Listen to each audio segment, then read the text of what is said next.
નમસ્કાર, star India TV ન્યૂઝમાં આપનું હાર્દિક સ્વાગત છે। આપ જોઈ રહ્યા છો સ્ટાર ઇન્ડિયા ટીવી ન્યૂઝ, સત્યની વાતે સત્યની સાથે।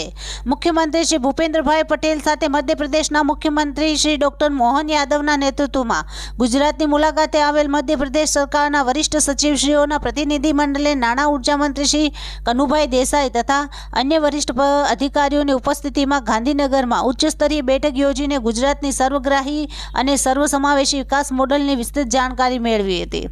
મધ્યપ્રદેશના મુખ્યમંત્રીશ્રીએ ગુજરાતના સર્વસમાવેશી વિકાસના મોડલની પ્રશંસા કરતા જણાવ્યું હતું કે માનનીય વડાપ્રધાન શ્રી નરેન્દ્રભાઈ મોદીએ ગુજરાતના મુખ્યમંત્રી તરીકે રાજ્યના સર્વગ્રાહી વિકાસનો જે મજબૂત પાયો નાખ્યો છે તેને મુખ્યમંત્રી શ્રી ભૂપેન્દ્રભાઈ પટેલના દૃષ્ટિવંત નેતૃત્વમાં ટીમ ગુજરાત મક્કમતાપૂર્વક નવી ઊંચાઈએ પહોંચાડવા જે પ્રતિબદ્ધતાથી કાર્યરત છે તે અભિનંદનીય છે તથા જનહિતકારી સુશાસનથી પ્રજા કલ્યાણ યોજનાઓ અને કાર્યોમાં ઇનોવેશન તથા ટેકનોલોજીના સમુચિત ઉપયોગથી ગુજરાત દેશનું રોલ મોડલ બન્યું છે।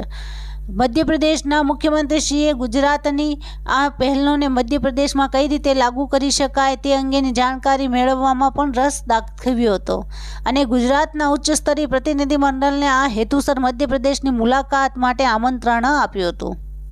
મુખ્યમંત્રી શ્રી ભૂપેન્દ્રભાઈ પટેલે જણાવ્યું હતું કે માનનીય વડાપ્રધાન શ્રી નરેન્દ્રભાઈ મોદીના સતત મળી રહેલા માર્ગદર્શનથી ગુજરાત વિકાસની નવી ઊંચાઈઓ સર કરવા સક્ષમ બન્યું છે અને વિકસિત ભારત માટે વિકસિત ગુજરાતનો સંકલ્પ સાકાર કરવા પ્રતિબદ્ધ છે। મધ્યપ્રદેશના મુખ્યમંત્રી શ્રી તથા તેમને સાથેના વરિષ્ઠ સચિવશ્રીઓ આ બેઠકમાં અગાઉ સીએમ ડેશબોર્ડની બહુવિધ ગતિવિધિઓ નિહાળીને રિયલ ટાઈમ મોનિટરિંગ તથા જનસંવાદ કેન્દ્ર દ્વારા ફીડબેક મેકેનિઝમની પણ તલસ્પર્શી જાણકારી મેળવી હતી।